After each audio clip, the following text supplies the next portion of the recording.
For months, I let my cheating wife lose her mind, believing I was having an affair, watching her frantically try to save our marriage. Then, on Christmas Eve, I left a gift-wrapped binder of her own damning texts on her pillow and ghosted her forever, letting the 14 identical binders I mailed to her family, friends, and boss do the talking. I hope you've got some time and a snack, because this one is going to be incredibly long. The events that follow span from late 2019 to just last week. All names have been altered to protect the innocent and the guilty. Here is the backstory. My soon-to-be ex-wife, let's call her Claire, was my high school sweetheart. We started dating in 1993, when we were both 17. We are both 46 now, and have been together ever since. She was the only woman I had ever been with in my entire life. We married 5 years later at 23, fresh out of college. A year after that, we had our first of 2 children, both boys, who are now 24 and 18. 23 years of marriage. I gave her everything. I literally built her a house in the Chicago suburbs, working my absolute ass off to give her the comfortable, secure life she always dreamed of. Sure, we had our rough patches. What marriage spanning over 2 decades doesn't? But even in the absolute worst of times, we always found a way to pull through, communicate, and come out the other side stronger. That unwavering foundation of trust is exactly what made the discovery of her affair so utterly jarring, so fundamentally world-shattering. Let me take you back to March 2020. That was when I first got the undeniable, sickening feeling in the pit of my stomach that something was deeply off. For a good 2 months prior, we had been in a severe funk. I was on the mend from a brutal reconstructive knee surgery. I had blown out my ACL in the fall of 2019 while working my physically demanding job in logistics. Even after months of physical therapy, I was still severely lacking in movement. At the time, I only had about 55% range of motion in my knee. The pain was a constant, dull roar, and the physical limitations took a massive toll on quite a lot around the house. I was out on workers' comp since I had been injured on the job, meaning I was unable to do my usual heavy lifting household duties. Things got backed up. The lawn didn't look as pristine, the gutters went uncleaned, the minor repairs were ignored. My sons would do what they could to help, but tasks that only I was capable of doing simply had to be put on the back burner. Claire had to pick up a lot of the slack, and she made it abundantly clear that she wasn't pleased about it. Things also crawled to an absolute standstill in the bedroom between us. It had already slowed down a bit prior to my injury due to stress, but in the physical state I was in at the time, it completely and utterly stopped. I felt less like a man and more like a burden. During these long, frustrating months, Claire was spending a lot more time hanging out with her coworkers after her shifts. Between November 2019 and March 2020, it became a regular, weekly occurrence. Naturally, I thought absolutely nothing of it. I had never, not once in the 23 years I had been with this woman, had any reason to worry or not trust her. She has her friends, I have mine, and we have mutual ones. I'd go hang out with my buddies all the time, and there was never an issue.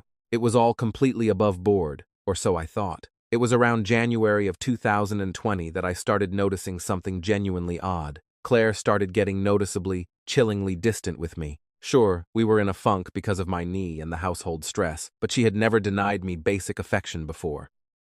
Suddenly, the usual passing hugs, the gentle kisses on the cheek before work, the casual hand-holding while watching TV, it all just came to a grinding halt. Her phone suddenly became grafted to her palm. Long before my suspicions fully bloomed into paranoia, I noticed the shift. She used to always share and show me things she'd discovered on the web, DIY ideas for the house, recipes on Pinterest, funny memes, all kinds of mundane stuff. But now, she was aggressively guarded about her screen. If I walked into the room, the phone would be placed face down. If I sat next to her on the couch, she would angle her body away from me.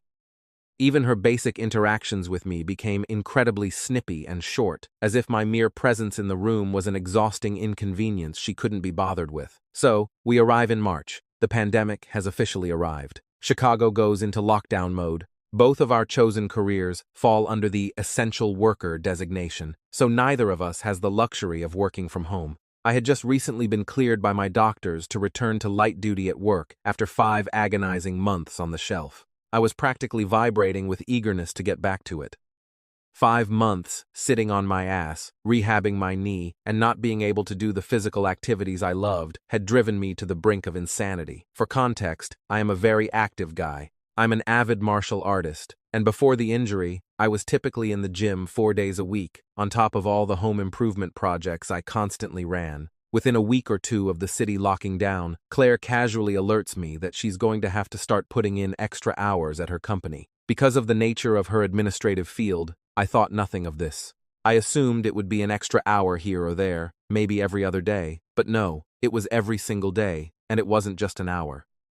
She would come home 3, sometimes 4 hours later than her usual shift end. The routine was always identical. She'd walk through the door, offer a hollow greeting, go straight to the bathroom, and take a long, scalding shower. She'd spend maybe 20 minutes making small talk with me, a little time with our 8-year-old son, and then she'd go straight to bed, claiming exhaustion.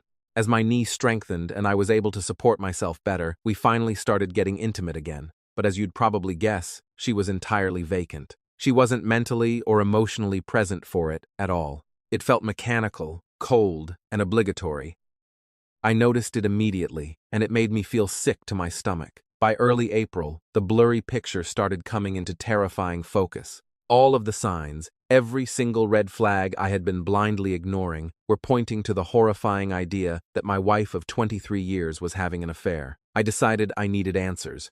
I couldn't live in the agonizing limbo of suspicion anymore. I scoured the internet, reading articles and forums on things I should be looking for the classic signs of infidelity in a partner. And sure enough, Claire was aggressively ticking every single box on the checklist of a cheating spouse.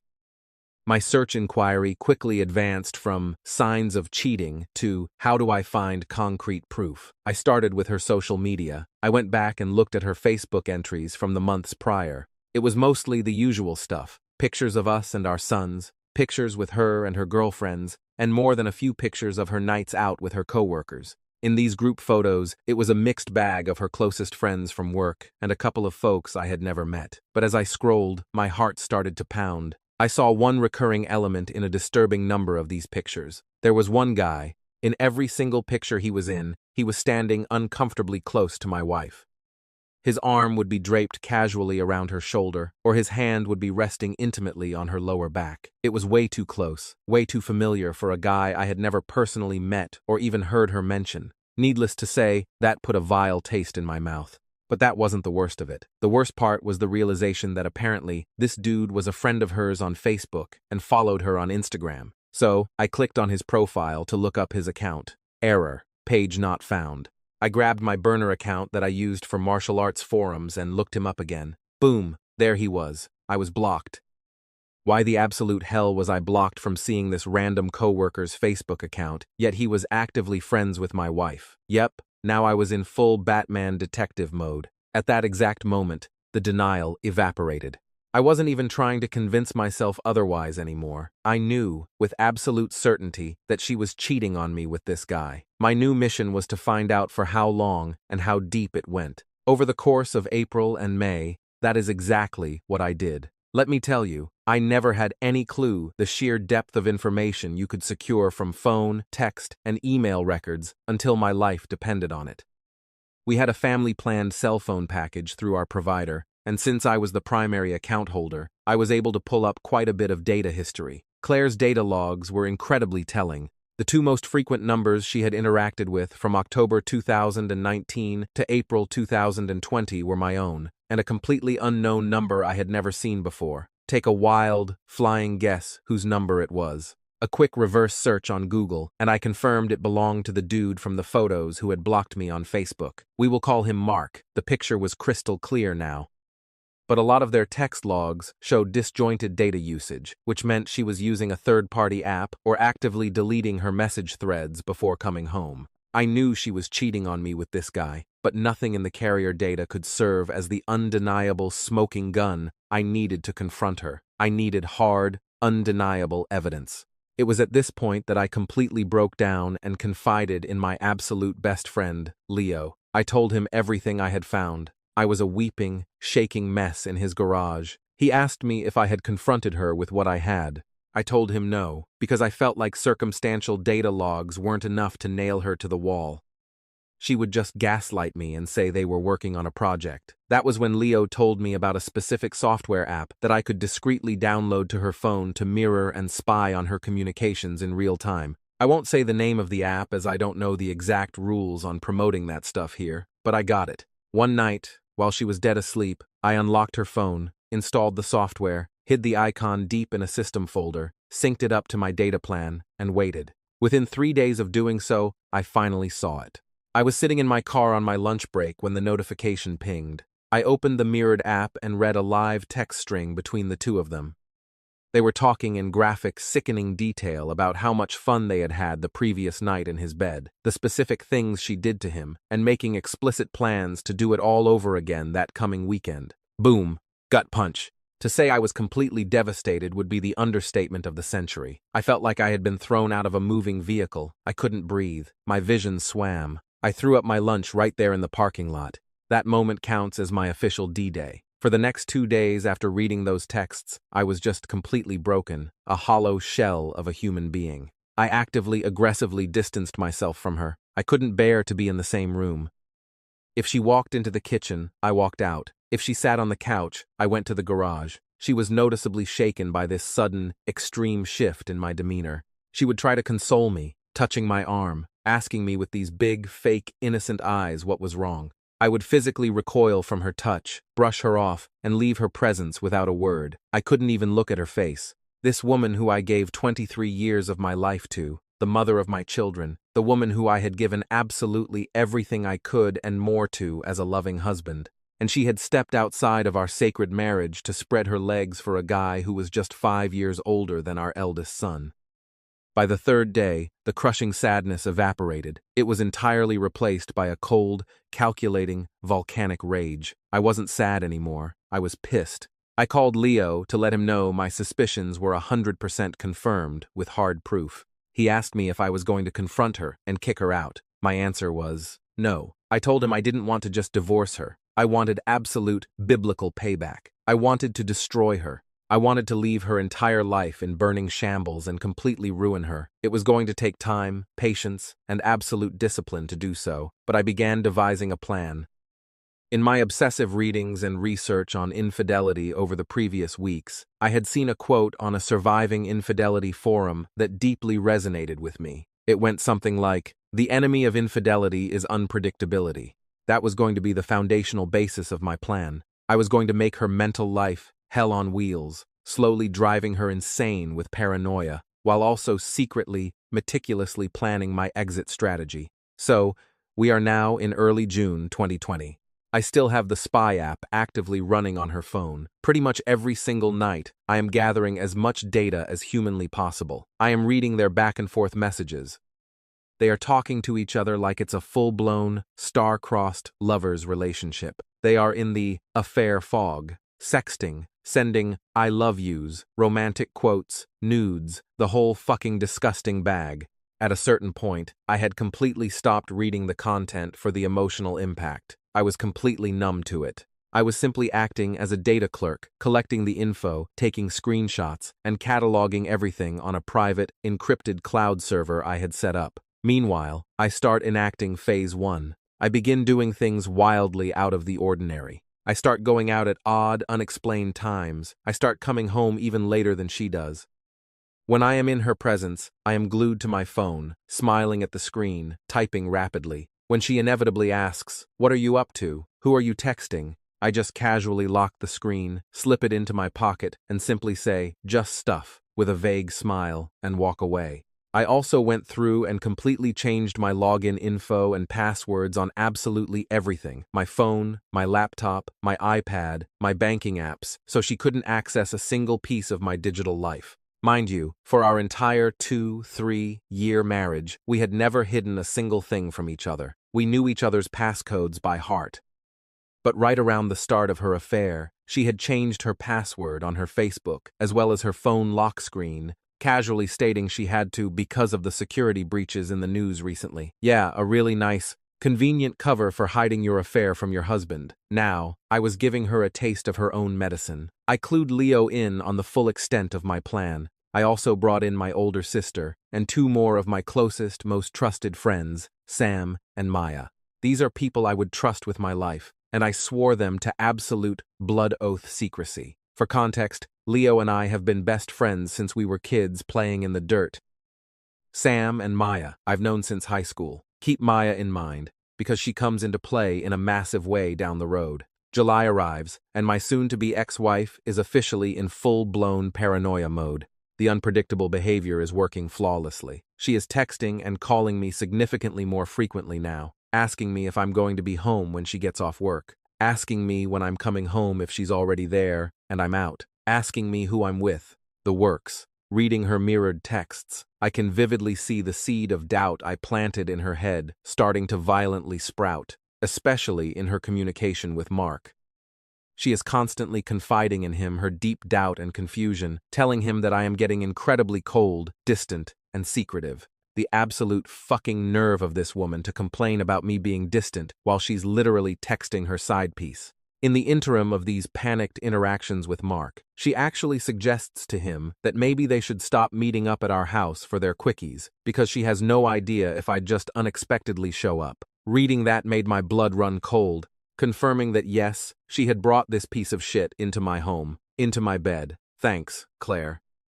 Mark asks her in that specific text thread if she was worried about me potentially cheating on her. This actually pissed her off. She went on a rant to him about how betrayed she would feel if I was stepping out on her.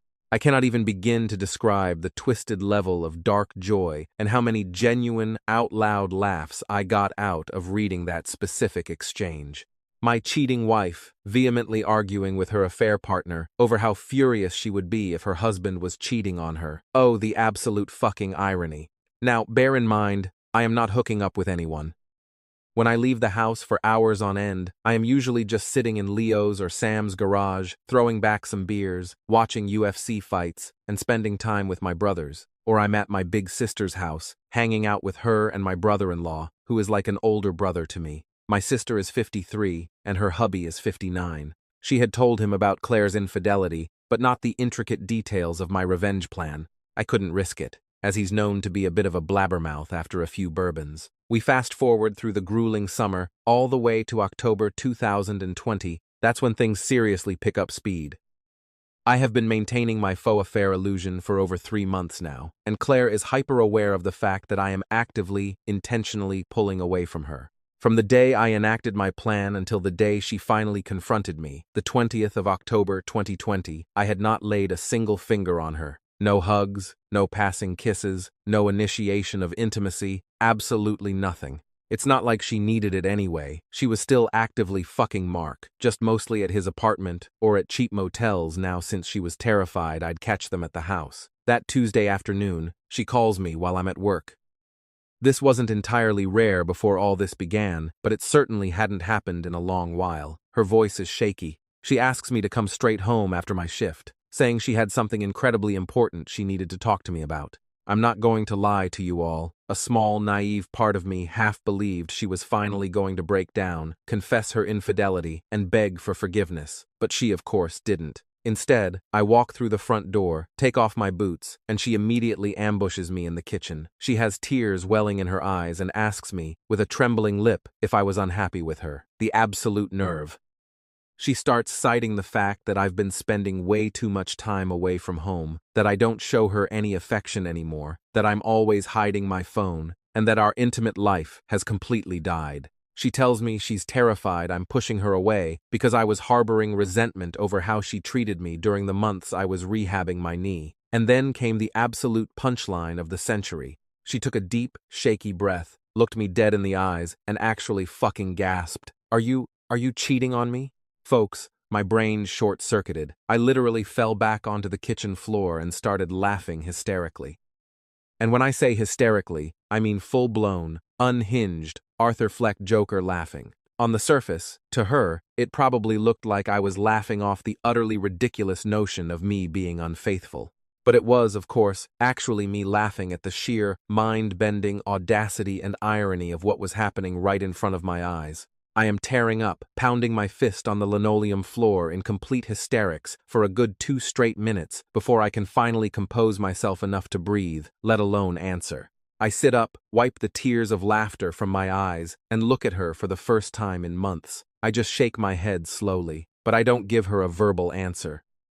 I don't say yes, and I don't say no. I just stand up, brush the dust off my jeans, step forward, gently kiss the top of her head, and walk right past her to go about settling into my office for the night. Later that night, as I'm sitting in the dark glow of my computer monitors in my office, I decide, you know what? Given the sheer gravity of what just happened in the kitchen, I want to see exactly how she's spinning this to him. I fire up the spy app. Sure enough, they are actively texting in real time. She tells Mark, I know he's cheating on me. I asked him tonight point blank, and he literally laughed in my face. He fell on the floor and laughed at me for like 5 minutes.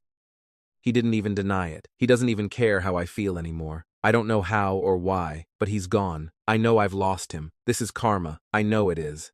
The sinister, Cheshire cat smile I had on my face reading those texts in the dark must have been terrifying. She was completely breaking down. Her psyche was fracturing. Mark attempted to console her, feeding her bullshit lines, saying that if I actually cared enough for her, she wouldn't have had to come to him to get what I wasn't giving her. But the tone of her frantic responses told me everything I needed to know. She was having massive doubts about her affair now.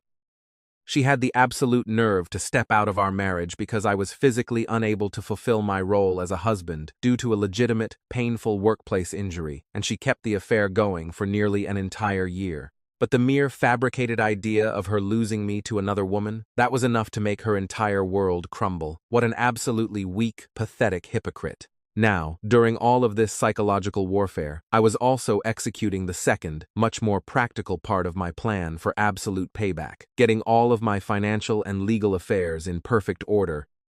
Back in September, I had quietly met with a ruthless family attorney in downtown Chicago to get the ball rolling on drawing up divorce papers. I walked into his office and dropped a literal mountain of digital evidence onto his desk. Illinois is generally a no-fault state for divorce, but the overwhelming, undeniable amount of proof I had gathered, displaying Claire's prolonged infidelity, including the misuse of marital funds to pay for motel rooms and dinners with Mark, pretty much solidified my leverage. My lawyer instructed me to get all of my financials meticulously in order, in preparation for whatever division of assets might come as a result of the filing. I went one better than that.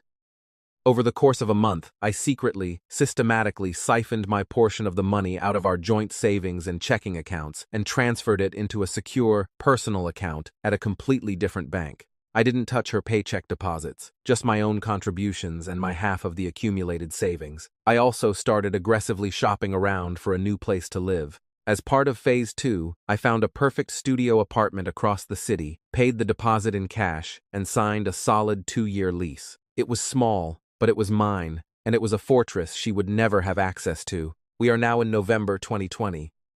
I have not changed my distant behavior one bit. In fact, I've ramped it up to 11. This is where my incredibly brilliant friend Maya comes into play. For context, Maya and Claire have never been what you would call close. I met Maya my freshman year of high school, 2 full years before I ever even laid eyes on Claire. Even way back then, as teenagers, Claire had always viewed Maya as a massive threat, simply because she was my closest female friend.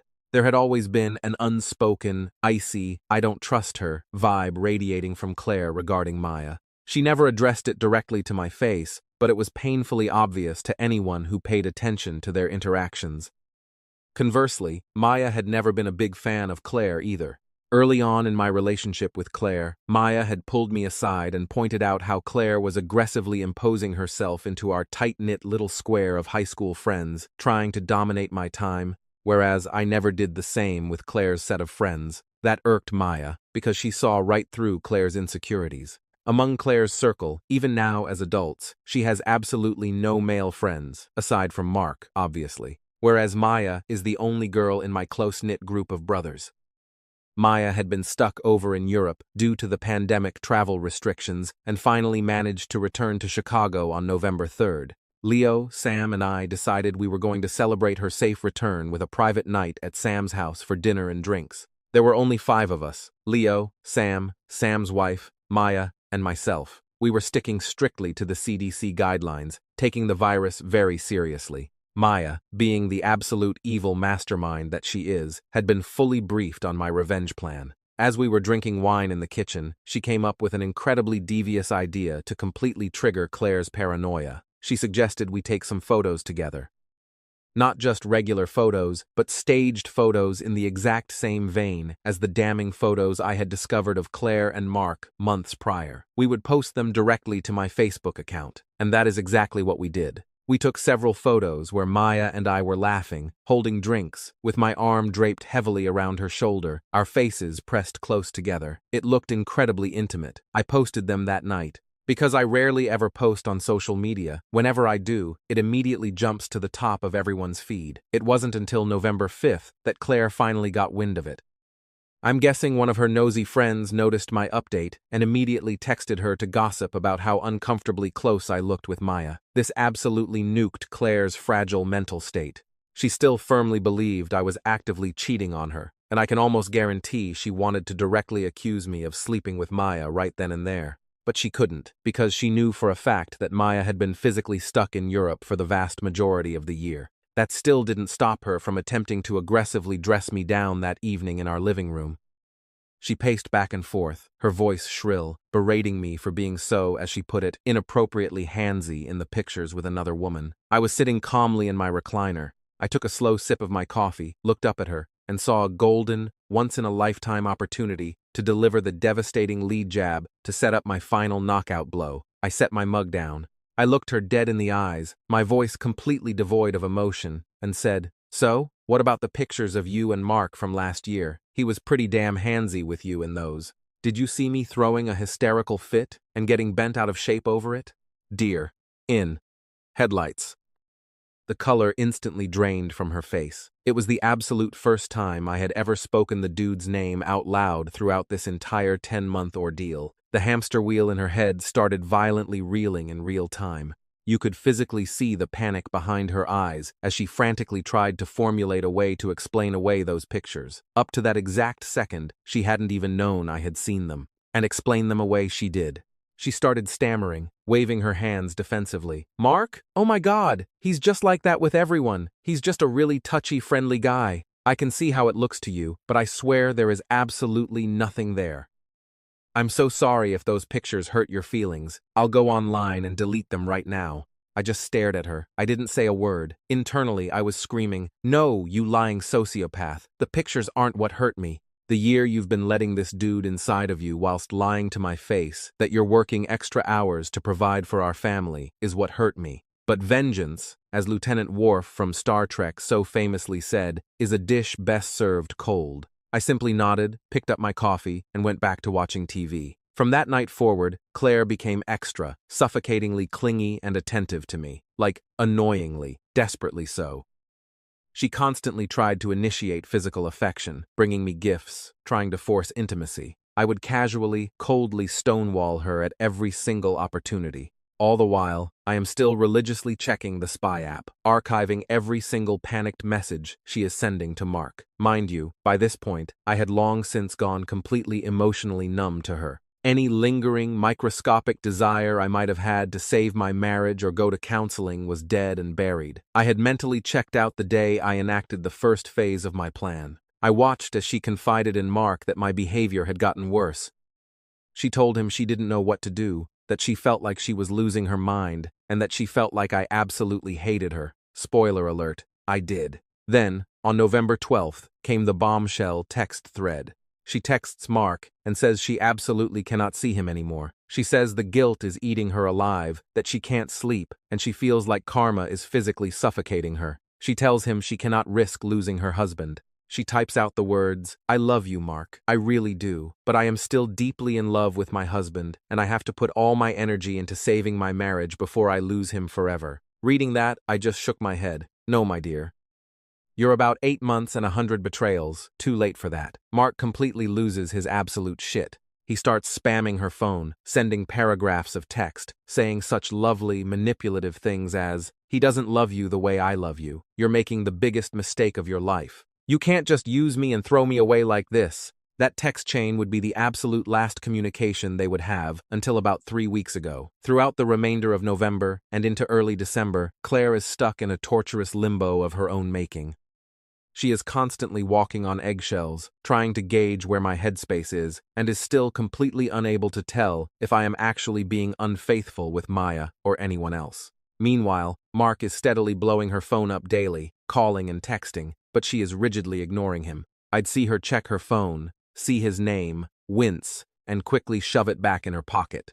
Meanwhile, phase 2 of my plan was now officially, flawlessly complete. The divorce papers were completely drawn up and ready to be filed. I had the keys to my new studio apartment on my keychain. Every single penny of my money was securely locked in my personal account.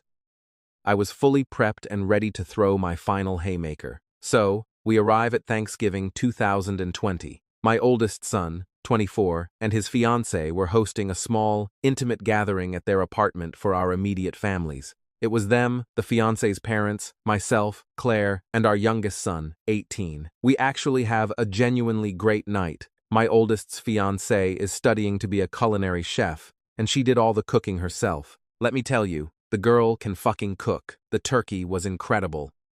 Because I had to maintain the illusion and keep up appearances that absolutely nothing was wrong between Claire and me in front of our families, I forced myself to initiate physical affection with her several times throughout the evening. I gave her gentle kisses on the cheek, cute little side hugs, and at one point, I even wrapped my arms around her shoulders from behind while she was talking to her future daughter-in-law. These gestures absolutely did not go unnoticed by Claire. She practically melted into my touch. She reveled in it, her eyes lighting up with desperate hope.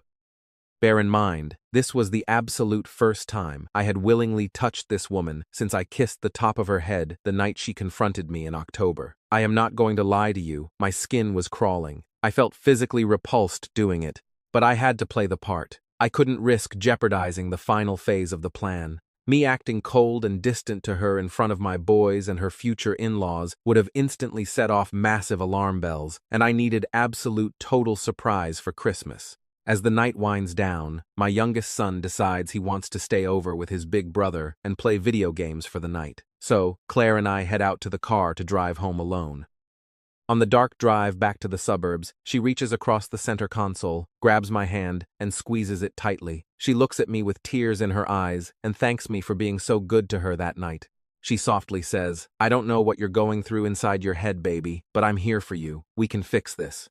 I had to bite the inside of my cheek until I tasted copper to hold off busting out into maniacal laughter again. I just squeezed her hand back, kept my eyes on the road, and responded in a low voice, "I know, I just need a little more time." We get home. And for the first time, realistically, since the springtime before my D-Day discovery, we had intimate relations that night. I figured, fuck it. With the nuclear bomb I'm about to drop on her life in a few weeks, I may as well get some physical release before I delete this woman from my existence forever. I won't go into graphic detail, but it certainly wasn't making love. It was entirely physical, dominant, and devoid of any emotional connection. When I was finished, she was just a lump of flesh laying there on the mattress, panting, trying to figure out the license plate of the truck that had just run her over. There was no cuddling afterward, no sweet whispers. I just immediately got up, walked to the bathroom, took a scalding hot shower to scrub the feeling of her off my skin, and went straight to my office to sleep on the futon. To her intense confusion, before we started, I had grabbed a condom from the nightstand. It was the first time in over 2 damn decades of marriage that I had used one with her. She was definitely perplexed by it, staring at the wrapper in the dim light, but she didn't dare ask any questions and ruin the moment. There was absolutely no way in hell I was going raw in her, knowing full well that she had been doing exactly that with Mark in cheap motel rooms for the better part of a year. I wasn't catching a disease from her poor choices. I wake up the next morning, grab some coffee, and check my handy-dandy spy app. And wouldn't you know it, for the first time in weeks, the Thanksgiving sex apparently triggered her guilt so badly that she finally responded to Mark's relentless texts. The dude went full-blown telenovela. He sent a massive wall of text, professing his undying love for her. He told her she was completely wasting her time, trying to rekindle a dead flame in a husband who didn't appreciate her. He told her she had been rotting in a loveless prison with me for 23 years, and that she deserved to experience the true, passionate affection of a man who would cherish her every day. Mind you, this pathetic dude is 29 fucking years old. He is barely 5 years older than our oldest son, and he is acting this sprung, this desperately obsessed over a 4-6-year old married mother of two. What a high-quality, absolute simp she chose to blow up our marriage and destroy the home we had built for. A pretty boy with a soft side and zero morals. Claire responded to his desperate plea. She typed out pretty much the exact same pathetic script she had used the last time they talked. She told him that she loves him, that she deeply enjoyed their passionate time together, but she absolutely cannot lose me. She told him I am still the love of her life, the father of her children, but that she will always have a special place for him in her heart. She even had the audacity to suggest that they could still be close friends at work if he chose to be, but the physical, sexual relationship between them was permanently over. He immediately texted back, begging her, practically crying through the screen, to just see him in person one last time that week so he could have proper closure. And yep, you guessed it, she said yes, one more ride for the road, right? Who am I to say anything? That's exactly what I had just done to her the previous night. Of course, I took high-resolution screenshots of that entire pathetic exchange and added it to the massive digital archive I had compiled. The 4th of December 2020. This is the day Phase 3, the final phase of Operation Ghost, officially commenced. The divorce papers were in my physical possession. My new apartment was completely set up with the bare essentials. Now, I had to begin the incredibly risky process of slowly, invisibly moving my most important personal belongings out of the house without her noticing. But first, I had to do the hardest thing I have ever done in my life. I had to break the news to my boys. I called my oldest son to the house that Friday night while Claire was out running errands. I had both of my boys join me in my office, shut the door, and I laid everything out on the table. I didn't give them the graphic, sickening specifics, but I told them the undeniable truth, that their mother had been actively having an affair with a younger coworker for over a year, that I had absolute proof, and that I was going to be filing for divorce and leaving the house very soon. My 18-year-old was especially devastatingly shaken by this news. He broke down in tears. The reason it hit him so incredibly hard was because he himself had recently experienced his very first taste of heartbreak and infidelity. His first serious girlfriend had cheated on him just 4 months prior. Seeing his heart get violently broken a second time, specifically at the realization that his own mother, the woman who raised him, was capable of inflicting that exact same pain on his father, completely shattered him. My oldest son, being 24 and more mature, took it a lot better. He was angry, his jaw clenched tight, but he immediately stepped up. He offered to take his younger brother in to live with him and his fiancée at their apartment until the nuclear fallout blew over. I agreed instantly. We packed up some of his essential clothes and gaming stuff right then and there. Before they walked out the front door, my oldest stopped, looked at me with tears in his eyes, and asked, "Dad, are you going to be okay?" I pulled him into a tight hug. "Yes, son. I am going to be all right, and so are you guys. We are going to survive this, I promise you." And then they drove off. I stood in the driveway watching their taillights disappear. The absolute hardest part of this entire nightmare was now over. My boys were safe from the blast radius. It was officially time to arm the nukes. Over the next 3 weeks, day by grueling day, my best friend Leo would come over and help me get a little bit of my most sensitive, valuable stuff out of the house. I gave him a detailed list of all the definite items to grab my important documents, my favorite tools, my martial arts gear, some clothes, while Claire and I were both away at work. I left him the spare key under the mat. This was all stuff Claire wouldn't immediately notice was missing unless she went digging through the back of my closets. I also went to the carrier store, bought a brand new phone, set up a completely new phone number on a separate plan, and texted my new contact info only to the people who absolutely needed to know: Leo, Sam, Maya, my 2 boys, my big sister, and my elderly mother. Meanwhile, I am flawlessly keeping up the ruse with Claire. She is completely, blissfully, none the wiser. I am intentionally trickling tiny bits and pieces of fake affection to her, a smile here, a pat on the back there, just enough to keep her totally off my trail, whilst she is still in low-level contact with Mark at work. Not to the graphic extent that they had been prior, but there is still an emotional tether happening between them. The affair fog is fading, but the smoke is still lingering. All the while, I gather everything, and I do mean everything, every single bit of data I have archived since the day I discovered the affair. I organize the call logs, print out the text threads, develop the photos, screenshot the emails, and format everything into a chronological timeline that reads like a devastating true crime novel. Folks, I must have spent over $1,800 at OfficeMax on supplies. I bought heavy-duty printer ink, reams of high-quality paper, heavy-duty hole punches, clear plastic sleeves, and 14 thick, black, 3-ring binders. I spent 3 entire nights in my new apartment, cataloging every single piece of evidence in perfect, undeniable order. It started from the very first flirty text at the beginning of the affair, all the way down to that pathetic, one last time text exchange from Thanksgiving week. 14 identical binders of pure, unadulterated destruction. I then put each individual binder into a perfectly sized cardboard shipping box. I went to the store, bought beautiful, festive Christmas wrapping paper, and meticulously gift-wrapped every single box. I printed out shipping labels and addressed them to the various, most important people in her life. I addressed one to my mother. My father passed away 7 years ago, so my mom is the matriarch. I addressed one to Claire's parents. I addressed one to each of her 2 sisters. I addressed one to her older brother. I addressed one directly to the head of her HR department at her company.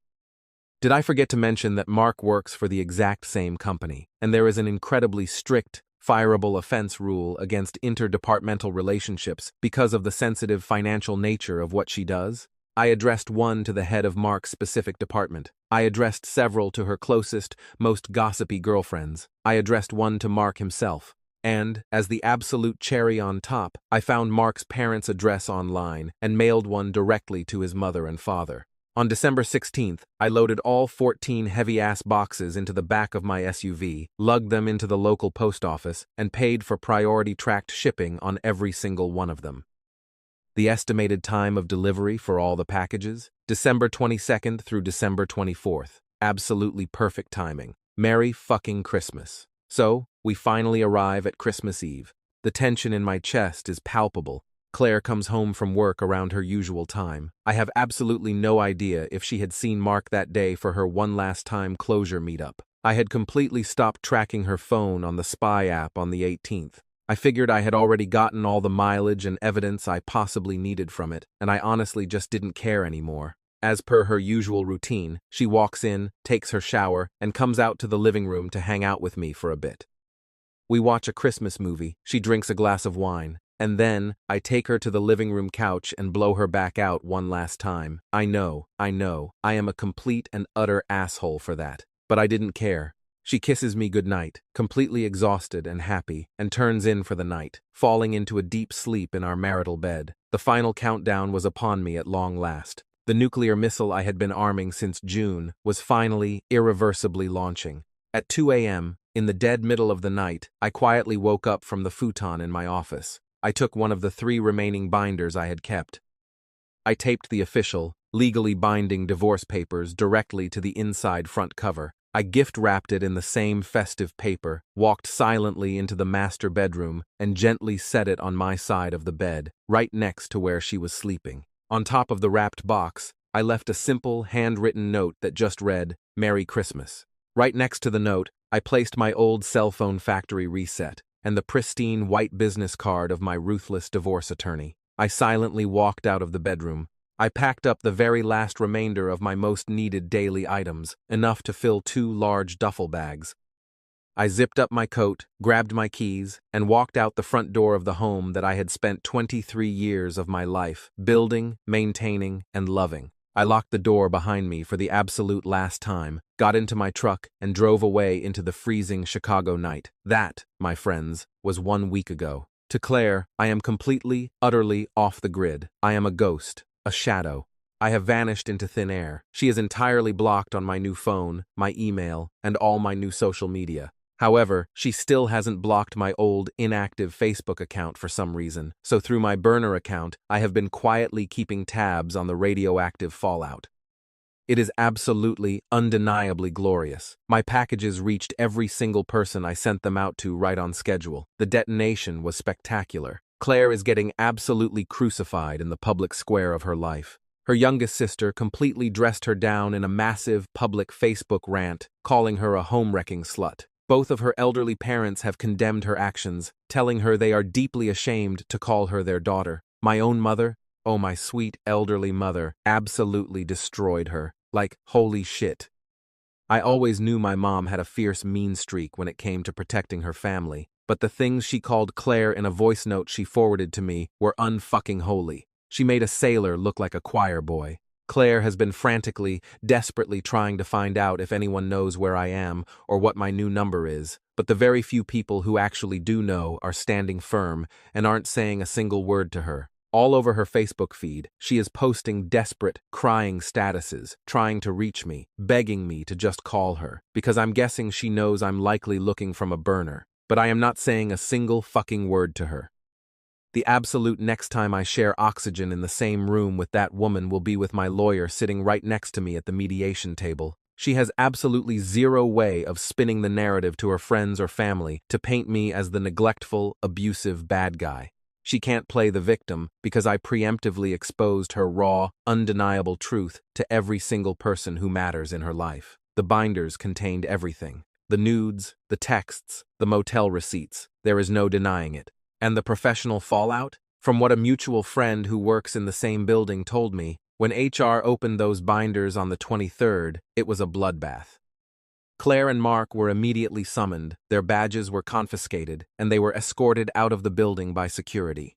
They were put on unpaid administrative leave pending an investigation, but as of yesterday morning, they were both officially, permanently fired for gross violation of company conduct. So, yay. Chances are, my cheating wife will be going into 2021 completely unemployed, universally hated by her family, and utterly alone. As for the final 2 binders I held on to, well, one has been officially turned over to my lawyer as the final physical piece of evidence for my impending divorce case. The last one, I put it in a secure box in my storage unit.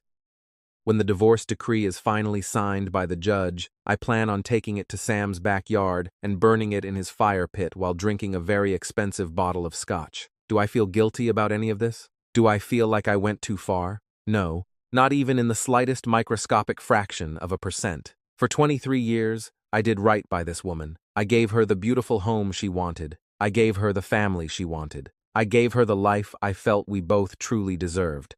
And I loved her unconditionally. Never, not once, have I faltered. Never have I strayed. Never have I even entertained the fleeting notion of breaking my sacred vows to her.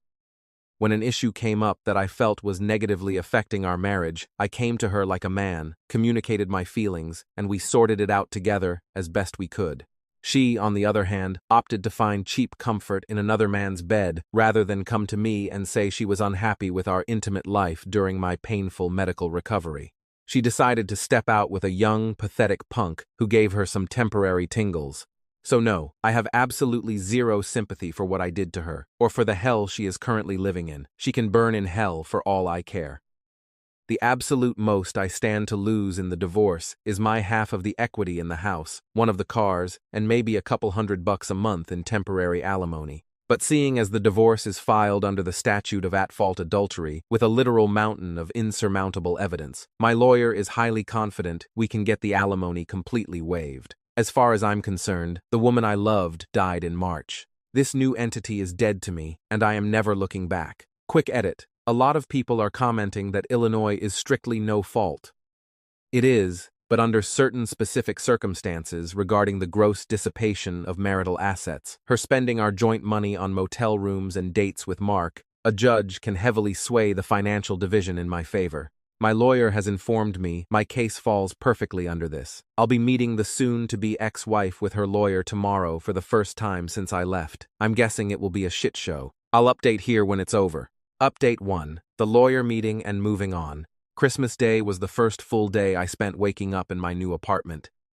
It's still a work in progress, as I have more furniture and stuff I want to get, but overall, I've made it feel like a real home. Since I'm going to be locked in here for 2 years at least, I want it to be comfortable. My boys and the eldest's fiancé came over and spent a good portion of Christmas Day with me. The fiancé brought over a ton of baked treats she'd made, and also whipped up a really nice, massive dinner in my tiny kitchen. I actually got to sit down, drink a beer, and talk with my sons man to man in a way I hadn't done in a really long time. It was incredibly nice. My big sister also came over later in the afternoon with more goodies and hung out with us.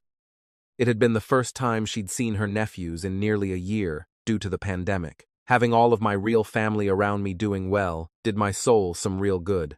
If I had been sitting there all by myself on Christmas, dwelling on the fact that my 2-3 year marriage was a lie, I think I would have just drank myself into a miserable stupor. Everyone cleared out around 8 p.m., and I decided I wanted to get out of the apartment. I drove over to hang out with Sam and his wife. I hung out in his garage for a couple of hours, had a couple of strong drinks, laughed, and then went back home to sleep like a baby. The next big development happened last week, on December 29th. Around midday, while I was on my lunch break, I get a text from Maya asking if I was busy that night. I, of course, wasn't doing anything, so we agreed to meet up after I got off work. She shows up at my apartment, looking absolutely stunning, and we go to a nice diner not far from where I work. Here in Chicago, we're doing indoor dining at heavily reduced capacity thanks to the virus, but there's mostly no trouble getting seats because so many people are still opting not to dine out.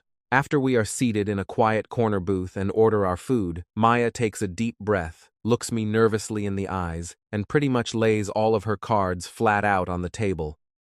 And honestly, deep down, I think I always knew this was coming. She basically confessed that she has been deeply, secretly in love with me all the way back since we were teenagers in the 90s. But she never got the courage or the chance to tell me, since Claire swooped in and aggressively scooped me up before Maya could make her feelings known. For context, I've known Maya longer than Claire by 2 full years.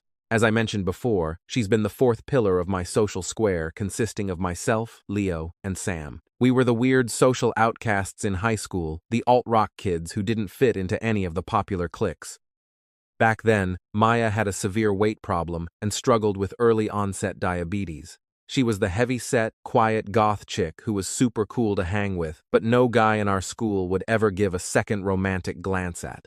But despite that, she and I always had this undeniable, crackling chemistry. We just understood each other. These days, Maya is a certified personal trainer and a yoga instructor. She was the ultimate ugly duckling who worked her ass off and grew into one hell of a beautiful, fit swan, if I must say so myself. Long story short, we sat in that diner for 3 hours talking about our past, our regrets, and our feelings.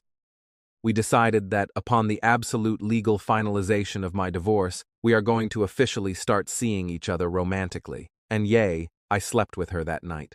I paid the check, took her back to my new pad, and we had an absolutely grand, passionate time. It was the complete opposite of the cold, mechanical sex I had been having with Claire. It felt real. Am I ashamed of sleeping with her so soon after blowing up my marriage? Hell no. Maya has been a vastly better, more loyal friend to me than Claire ever was. That's not saying Claire wasn't my best friend once upon a time, but through the near quarter of a century I've known Maya, she has always, unconditionally supported me. Even so much as I learned that day, willingly taking a painful step back from her own deep feelings to allow me to pursue and eventually start a happy life with Claire, simply because she wanted to see me happy. That resonated with my soul on a level I didn't think it would. That kind of quiet selflessness towards another person is the literal definition of real love. I know it sounds like I'm just trying to justify it in my head, to convince myself that sleeping with her was the right decision, but to me, it absolutely was. I plan on fully exploring what's to come with Maya and me, with total, unwavering commitment. Okay, on to yesterday. The day I finally came face to face with my wife and her lawyer to discuss the terms of the divorce. It had been exactly 2 weeks since I ghosted my soon-to-be ex-wife. This past Monday, I got a phone call from my lawyer stating that Claire's attorney had scheduled a mandatory mediation meeting for us to discuss the preliminary terms of the divorce on January 6th, which was yesterday. I had met with my lawyer on Tuesday morning to finalize exactly what terms I was wanting. Long story short, an uncontested divorce under the grounds of marital neglect and dissipation of assets from Claire. My strict terms were a full 50/50 division of our shared liquid assets, and me selling my half of the house equity directly to her. She can have the damn house and all the memories attached to it. We keep our respective personal vehicles. I absolutely keep my private vacation cabin up near Lake Geneva, which was inherited from my family anyway. And, under the strict pretenses of her infidelity and financial betrayal, she gets absolutely zero long-term spousal support from me. As for my 8-year-old son, he is legally a legal adult in a few months anyway. so he is free to choose who he wants to reside with, following the divorce, which will 100% be me or his brother. So Wednesday morning comes. I show up to my lawyer's downtown high-rise office, dressed in my absolute Johnny Cash best, all black, sharp, and intimidating. I walk into the conference room. Claire is sitting there with her lawyer. She looks like absolute unfiltered shit. She has massive dark bags under her eyes. Her hair is frizzy and unkempt, and she is visibly trembling, barely holding it together. She looks like she has aged 10 years in 2 weeks. I don't show an ounce of emotion. I sit down across from her and give her the coldest, deadest stone face I can muster. I don't even say hello. I won't bore you with the tedious, hour-long lawyer babble, but her lawyer immediately presented an absurd offer for terms of reconciliation and marital counseling. I shot that garbage down almost as soon as the words left her lawyer's mouth. I looked directly at her lawyer and said, "We are here to dissolve a marriage, not save one. Move on to the division of assets." Claire burst into tears right then and there. Like I said, I'll spare you the grueling details of the back-and-forth negotiation. Long story short, we officially agreed to sign a legal separation document that day, leading directly into an uncontested divorce filing. The only minor revision I had to swallow was that I legally agreed to pay her $750 a month of temporary spousal support, specifically earmarked to cover the cost of the house utilities until she is gainfully employed again. Yep, she got officially fired for fucking Mark on company time. And Mark got canned as well. The $750 a month is capped at a strict maximum of 1 year after the finalization date. Honestly, I make more than enough in my career that $750 a month won't hurt me financially in the slightest, even if she drags her feet finding a new job to milk it. Plus, she's got enough of her half of the savings to live off of for quite some time. Once a full calendar year has passed, after the judge's gavel drops, she is 100% financially on her own. It is a very small, worthwhile price to pay for being permanently rid of her cheating ass. It'll take roughly 3 months for the court system to process everything, so by early April, if there are no bureaucratic cock-ups, I will be a completely free man. After the hour-long meeting concludes, my lawyer pulls me aside into his private office, gives me some final encouraging words, and tells me he'll be in touch to update me on the progress of the court filing. I shake his hand, put on my coat, and walk out of the building. As I am walking down the busy Chicago sidewalk toward my parking garage, I hear footsteps running behind me. "Wait, please wait." It's Claire. She chases me down in the freezing cold and begs, "Can we please just talk for a minute?" I stop. I turn around and look at her. I figured I'd give her at least that one final moment. She had held it together fairly well during the actual legal meeting, but out here on the street, she let the waterworks completely flood. She starts sobbing, grabbing at my coat sleeve, saying over and over how incredibly sorry she was, how she never, ever meant for it to go as far as it did.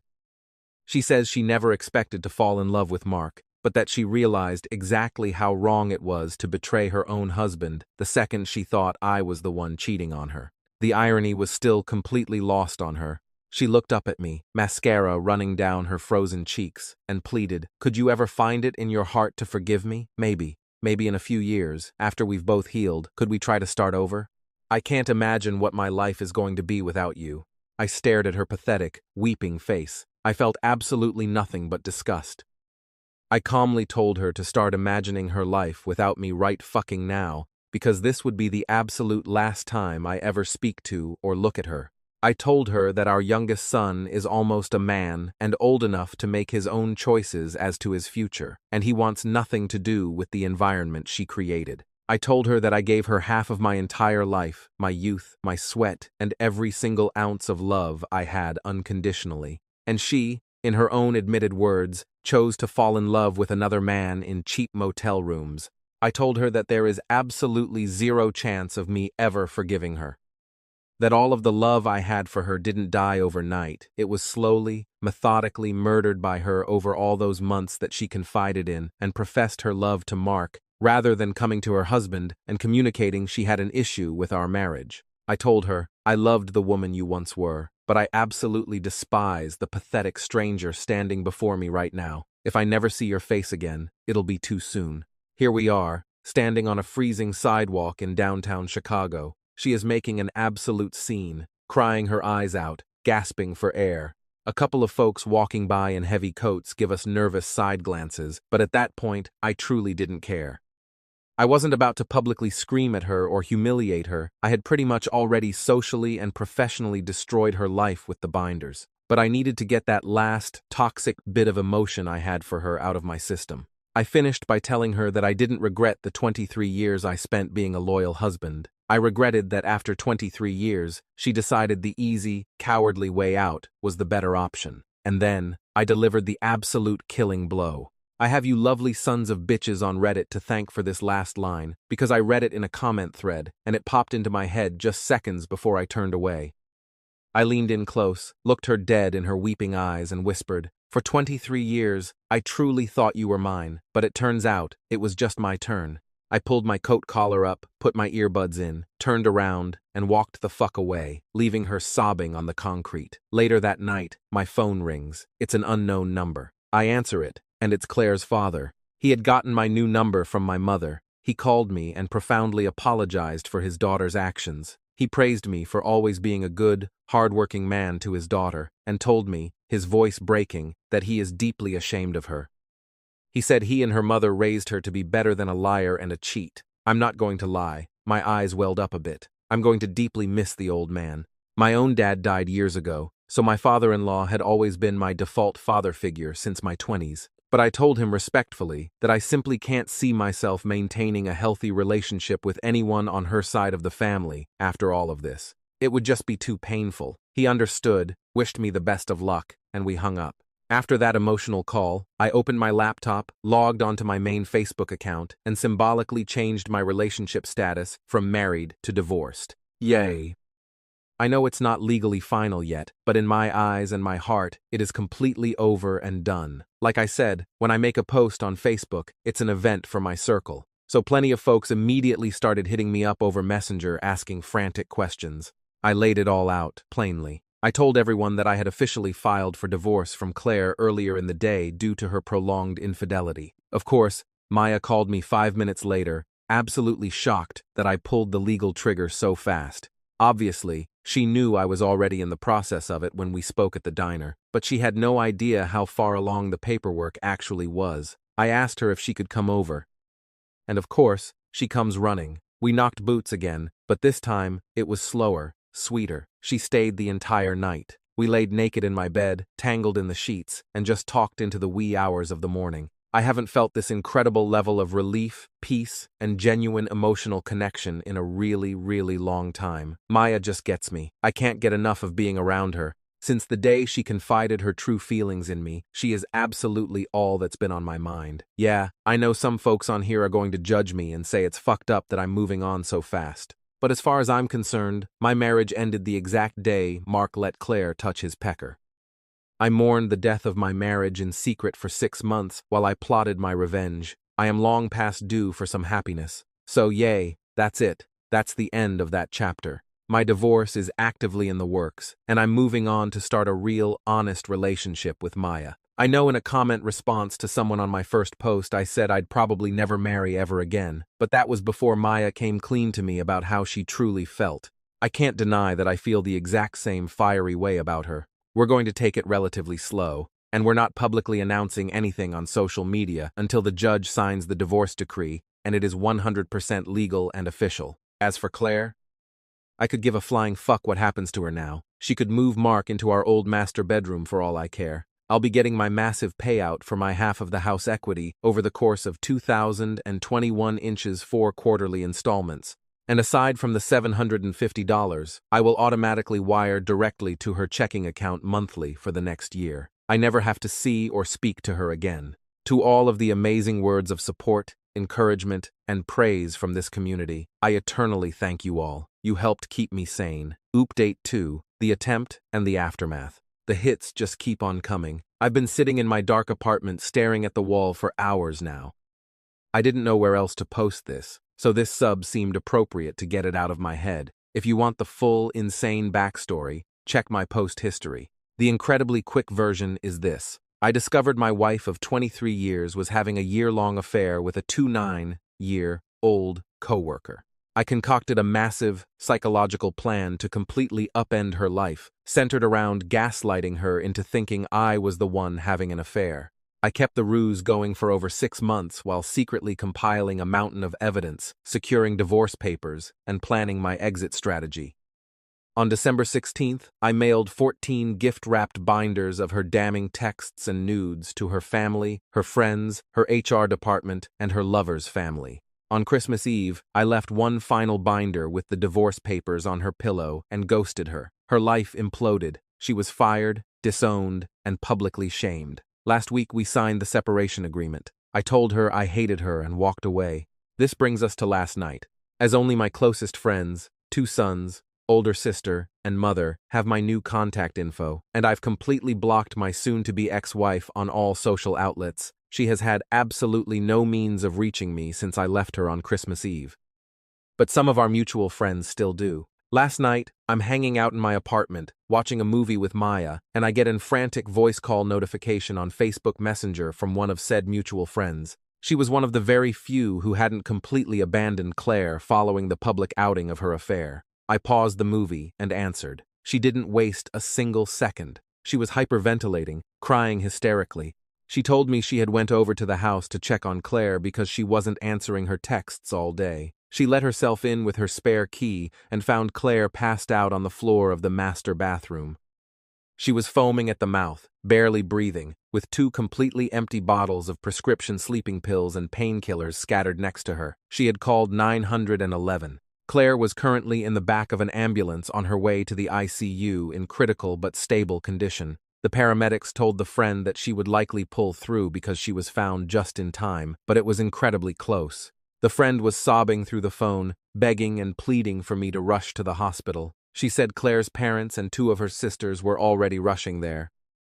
My guess is they were notified after the hospital intake attempted to notify me, but Claire still had my old, disconnected phone number listed as her emergency contact. I sat there on the edge of my bed. Maya was looking at me, her eyes wide with concern. I took a deep breath. My voice was completely flat. I simply told the friend, no. The friend stopped crying for a second, stunned. What do you mean, no? She's your wife. She almost died. I replied, Claire is not my problem anymore. She clearly decided she wanted to take the easy, cowardly way out, rather than deal with the shame and agony of the 2-3-year marriage she intentionally blew up. If her family is there, they can help her sort out the broken pieces of her mind. But as far as Claire and I are concerned, there is no us anymore. I am not coming. I then ended the call and put my phone on Do Not Disturb. I've had a few hours to sleep on it. My sons called me early this morning, their voices shaking, asking if I knew what happened. I told them yes. I also let both of them know, very clearly, that if they want to go to the hospital, be there, and be supportive of their mother, I will absolutely not hold it against them or judge them for it. She is their mother, after all, and they love her. But I told them that I, myself, wash my hands of her entirely. I care little to nothing about what she does for or to herself anymore. They were both a little taken aback by how cold my stance was, but they respected it. However, now that the news has broken across our social circle about her suicide attempt, many of those friends and family members who had aggressively dropped and shamed her are all suddenly starting to surface again. They are blowing up my phone and messenger, saying I need to be the bigger man, saying I need to be there for her at her bedside. That even despite the horrible things she did to me, I need to support her in her darkest time of need. I've also been informed by a mutual that Mark, her affair partner, actually tried to visit her in the ICU this morning. He was aggressively turned away by security because he's not immediate family, and Claire's dad threatened to beat him to death in the lobby. I am currently getting dogpiled on social media by her flying monkeys to go see her, but I feel absolutely nothing for this woman anymore. I haven't for a very long time. I emotionally checked out during the grueling 6-month process of getting my payback for her betrayal. I stand firmly by the fact that I don't care at all for what she's done. In fact, her doing this makes me hate her even more. She is the one who was unfaithful. She is the one who decided a year-long fling with a guy 5 years older than her oldest son was worth completely destroying a beautiful 2-3-year marriage. And now that she finally has to sit alone in the dark and face the horrific consequences of her own selfish choices, she chooses the absolute most selfish way to deal with it, traumatizing her children in the process. Even now, seeing as she's in all likelihood going to survive and make a full physical recovery, she has successfully cultivated immediate, overwhelming sympathy from everyone who took her to task just weeks ago. And I am suddenly being painted to look like the cruel, jaded ex-husband who pushed her over the edge and is unwilling to sympathize with her severe mental illness. Most of her family is blaming me, not her dad, though. He actually reached out to me over the last few hours, his voice exhausted, and said he completely respects my decision to stay away. He said she made her bed, and it's not my job to lie in it with her. It's like I never even truly knew this woman. 23 fucking years, and it comes to this pathetic end. Yes, I know the brutal, calculated way I broke things off with her on Christmas Eve, and the absolute humiliation of the binders may have put her in a poor mental state, but now a whole new can of worms has been violently opened up, because either she had a legitimate, complete mental breakdown and decided to self-delete to escape the pain, or she made an extremely risky, highly calculated, manipulative move to call favor and sympathy back from the exact people who just weeks prior condemned her for betraying me. She cheated on me, she lied to my face for a year, and now she is the fucking victim? Sorry if this comes off as an unhinged rant, but I'm sitting here typing this, trying to wrap my brain around the sheer audacity of this situation. I want to be perfectly, crystal clear to everyone reading this. I am absolutely not going to visit Claire in that hospital. She permanently waived her right to me, caring about her physical or mental well-being, the exact day she let Mark inside of her. This might come off as incredibly heartless, because despite the cool, calm, collected, calculating way I've behaved throughout my whole revenge ordeal, my feelings of betrayal are still very much raw. But I don't give a fuck about this woman. I haven't for a very long time. I'm highly aware I'm going to be vilified by a number of folks in the comments here. I don't much give a fuck. Think of me however you want. If you were in my exact shoes, feeling the exact pain of a 2-3 year betrayal, you'd see her actions vastly differently. Some of you folks are going to go look up my post history, read the meticulous story of what I did to her, and you're going to draw the immediate conclusion that her suicide attempt was 100% my fault. That me, tormenting her for all of those months, fooling her into thinking I was cheating on her while she actively cheated on me, then destroying her socially and professionally on Christmas with those binders, was the direct catalyst for her mental meltdown. Maybe it was. Maybe I am a heartless, vindictive sociopath. But as Arthur Fleck so famously said before he pulled the trigger, you get what you fucking deserve. I gave this woman half of my entire life on this earth. I worked myself to the bone, destroyed my knees, and did absolutely everything in my power to be the best possible provider and husband she could ever ask for. By her own tearful admission on the street, my actions had absolutely no bearing in her initial decision to step outside of our marriage. She didn't cheat because I was a bad husband. She did it entirely for her own selfish ego. Her selfishness knows absolutely no bounds, and I am so incredibly glad to be rid of her. If maintaining my boundaries and protecting my own peace makes me the bad guy because I will not go sit by her hospital bed and hold her hand, so be it. I hold true to my damn convictions. She made the conscious choice to betray me 100 times over. She made the choice to put her own fleeting pleasure above the needs and vows of our marriage. So now, it's my turn to choose me over everything else. She can rot in the darkest pit of hell for all I care. Let everyone else in her family help her fix her broken mind. My obligation to ever care about her well-being permanently ended the exact day we signed that legal separation agreement. I just needed to get this toxic energy off of my chest. If you're going to cast judgment on me in the comments for feeling how I feel, save your breath. Like I said above, after 23 years of marriage and raising 2 children together, I never really knew this woman after all. I have zero sympathy for her, and I never will. Let her fucking rot. Quick update. I've just been informed by Claire's dad that she's been officially moved from the critical ICU to the secure mental health wing of the hospital. Doctors are keeping her on a 2-hour suicide watch and monitoring her fragile mental state. She is conscious, breathing on her own, and cognitive again, but obviously incredibly lethargic from having her stomach pumped. Her father told me that the very first thing she asked when she woke up was, "Did he come to see me?" Her dad looked at her and bluntly said, "No." He said she just completely shut down, turned her face to the wall, and started silently weeping. He respectfully told me that any further news regarding her recovery he will only share if I explicitly inquire, because he fully understands and respects the dark headspace I'm in right now. Also, I've officially scheduled intensive trauma counseling for my 18-year-old son. His first consultation is this coming Monday. He needs it now more than ever. Update 3. Closure and the final farewell. I'm writing this final update here as a form of personal therapy, a way to get my chaotic thoughts out in a pragmatic, organized way before I close this chapter of my life forever. Today, against absolutely everything I violently declared in my previous posts and comments, I actually went to go see Claire. She has been released from the hospital's mental health wing for 4 days now. And believe it or not, it was actually Maya who gently convinced me that I needed to go see her. Maya sat me down, held my hands, and said that the only possible way I'd ever truly let go of the burning, toxic contempt I feel for Claire is to see her one last time in her weakened state and close the door on my own terms. So, around 6 p.m., I unblocked her number and called her for the absolute first time since I served her the divorce papers on Christmas Eve. Her hello wasn't the bright, bubbly, energetic greeting I had known for over 2 decades. Her voice was incredibly hoarse, raspy, and weak. The absolute moment she heard my voice on the other end of the line, she immediately began violently crying. It took almost 3 agonizing minutes for her to regain enough breath and composure to even form a sentence. Before she could start apologizing or begging, I cut her off. I told her in a flat tone that I was driving over to the house to see her within the hour, by 8 p.m. She practically choked on her sobs, agreeing instantly. It's about an hour, maybe an hour and a half drive with traffic from my new apartment back to my old house in the suburbs. I grabbed a quick slice of pizza from the local shop, ate it in silence in my truck, and started on my way there.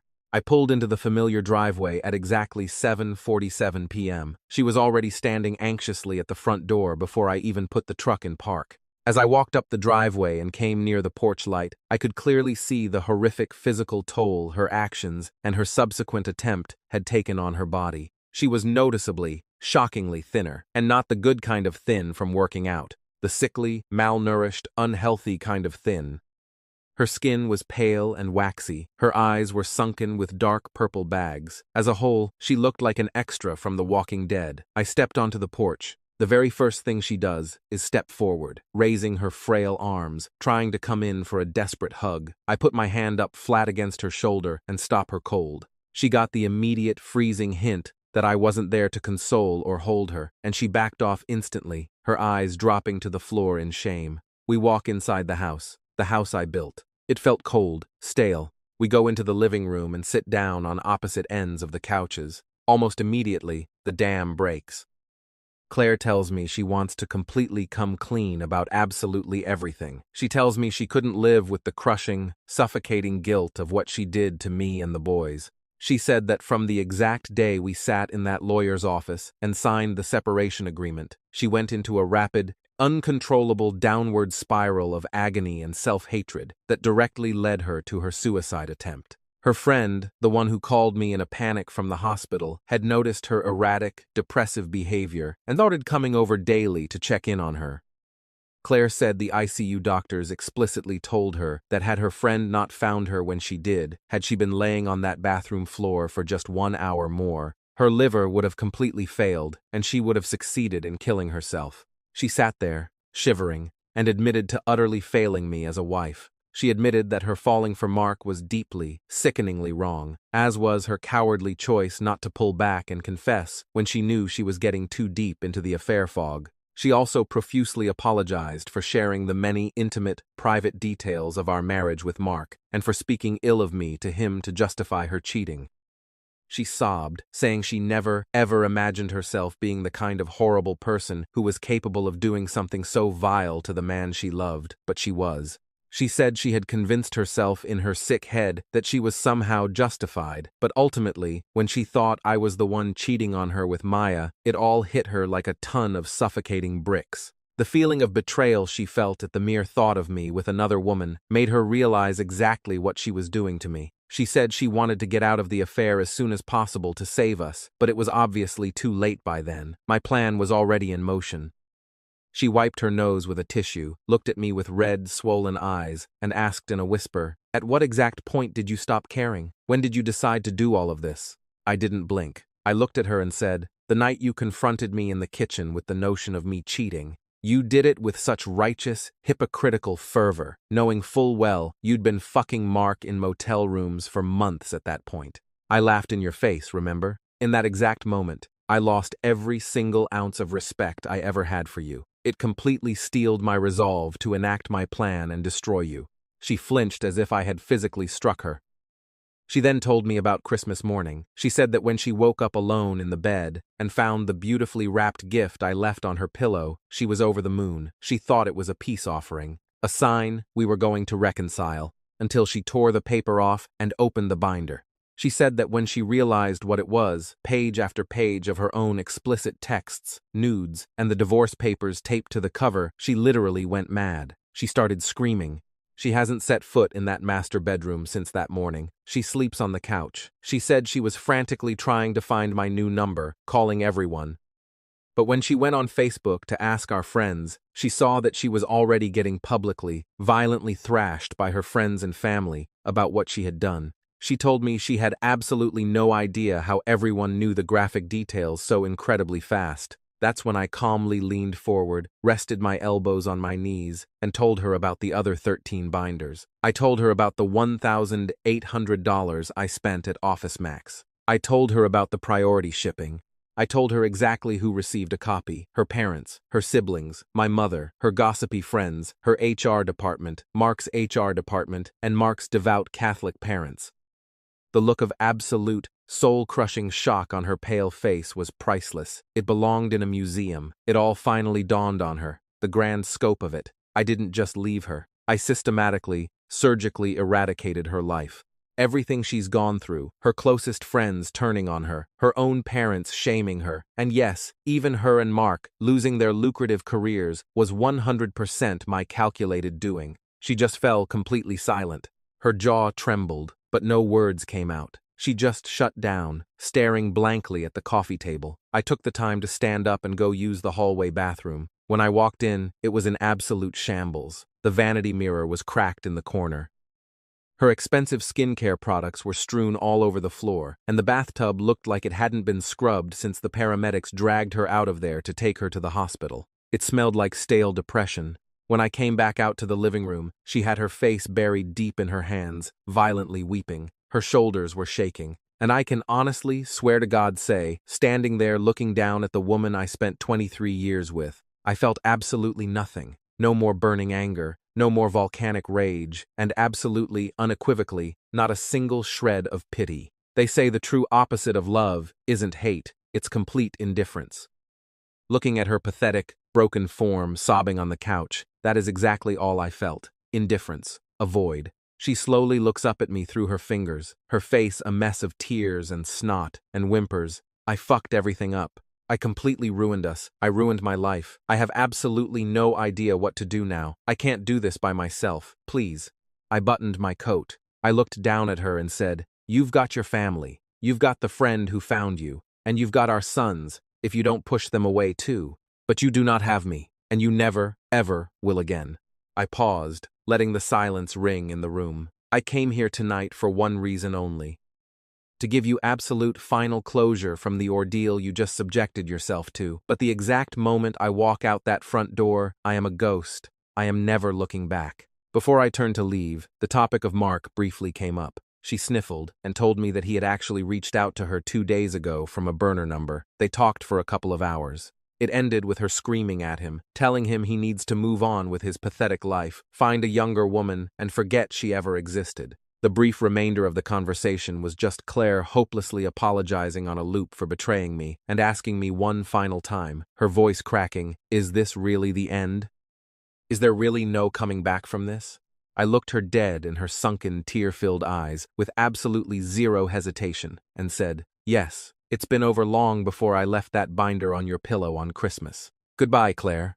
I felt that was my cue to depart. No more words were said, because what more could possibly be said? The well was completely dry. I turned around, walked out the front door, and firmly closed it behind me. I walked down the driveway, got into my truck, started the engine, and drove home to my new life. It's 2:56 a.m. as I'm typing this final paragraph in my apartment. I needed to get this massive weight out of my head while it's fresh. This is it. The dark, twisted saga of Claire is officially done. My 18-year-old son and I are both scheduled for intensive counseling in the coming weeks to deal with the trauma of all this. Maya and I are still going incredibly strong. We are sticking strictly to the plan of keeping things quiet and under wraps until my divorce is legally stamped by the judge. I'm staying active, hitting the gym again now that my knee is at 90%, staying motivated at work, and actively looking forward to a bright, peaceful future with a woman I know will deeply cherish and honor me because she's already done so from the shadows for decades. It's time for me to focus entirely on the life ahead of me, not the ashes behind me. So, this will probably be the absolute last time I post on this account for a long while. Maybe I'll come back with one final, brief update when the divorce is official and the ink is dry. To every single person on Reddit who has sent me words of encouragement, advice, and well wishes, thank you from the bottom of my heart. To all of those who praised me for my meticulous, ruthless plan of revenge, I can honestly say I deeply wish it never came to it. I wish she had just been faithful, but if I had to go back in time and do it all over again, I wouldn't change a single fucking thing I did. Aside from maybe doing more to ruin Mark than just getting him fired and disowned, and to the one troll in my DMs who harassed me, saying I deserved to be cheated on because I was a cold, distant husband during my knee rehab. You are completely, utterly delusional, and you can kindly go fuck yourself with a cactus. I am tagging out, hopping my green ass on out of here. Peace. Update 4. Where things are and where things are going. Anyway, it's been just over 2 full months to the day since I served my wife those explosive divorce papers on Christmas, and exactly a month since my last update, which I swore was likely going to be my final one.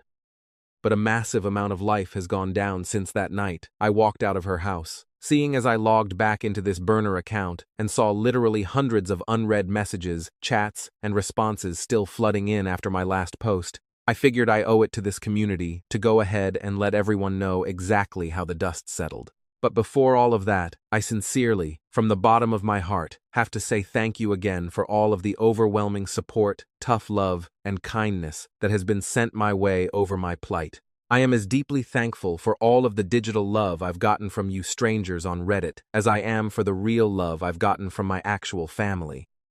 So, first, I want to start with an aspect a lot of people in the comments have been deeply concerned with. My 18-year-old son. Just days after my last post about the hospital visit, he officially began his individual counseling, CC. I went with him to his first 2 sessions to sit in the waiting room and show support, and he's gone by himself for every single one since. He goes 2 times a week, and I can honestly say it has drastically helped pull him out of the dark place he was in. For the most part, he is doing fine day to day. He laughs, he plays games with his brother, he eats well. But I can say with absolute certainty that his foundational trust in relationships and women has been completely, violently shattered. The lasting, compounding effects of his own recent experience with his high school girlfriend's infidelity, coupled with dealing with the massive trauma of his mother's horrific actions of cheating, the binders, and her subsequent attempted suicide, has left a pretty massive psychological scar on his soul that I think may take decades to fully heal. I actually came to find out during one of our late-night talks that his own cheating experience was even worse than he had initially let on to me. He actually physically caught his ex-girlfriend making out with a guy he thought was his close friend. It turned out the guy was only getting buddy-buddy with my son specifically to get close to her. He had never told me this humiliating aspect of his breakup because he was ashamed. My heart absolutely breaks for my son to have had to experience this level of betrayal at such a pivotal, vulnerable point of his formative years. You do absolutely all you can as a father to protect your children from the cruelty of the world, but then life goes ahead and kicks the door down anyway. He's decided he's going to stick to IC for the long term. I have told him repeatedly that if ever he needs to talk to me about absolutely anything, day or night, nothing is out of bounds. I am his rock. Next up, there's my own IC. It is safe to say, if you've meticulously read the bulk of my previous entries and the calculated way I destroyed my wife's life, I have a bit of a deeply repressed anger problem. which is incredibly strange to me because for 46 years I have always been a very reserved, stoic, controlled, and calm man. But this whole traumatic experience of betrayal evidently woke a massive, sleeping dragon deep inside of me that is a pure, unadulterated fire breather. I've sat in that leather chair and talked about everything with my therapist, and when I say everything, I mean everything. The spying, the gaslighting, the binders, the pure lack of empathy I felt when she was in the ICU. When I calmly explained to him the full, unabridged extent of what I did to my ex-wife and her lover, he was both professionally impressed and personally appalled. Not exactly the reaction I was expecting. He told me that I display highly calculated, sociopathic tendencies when severely provoked, which, honestly, doesn't surprise me at all given the extreme lengths I went to ensure her absolute destruction. My therapy sessions are not so much dramatic, tear-filled breakthroughs. They are more so organizational.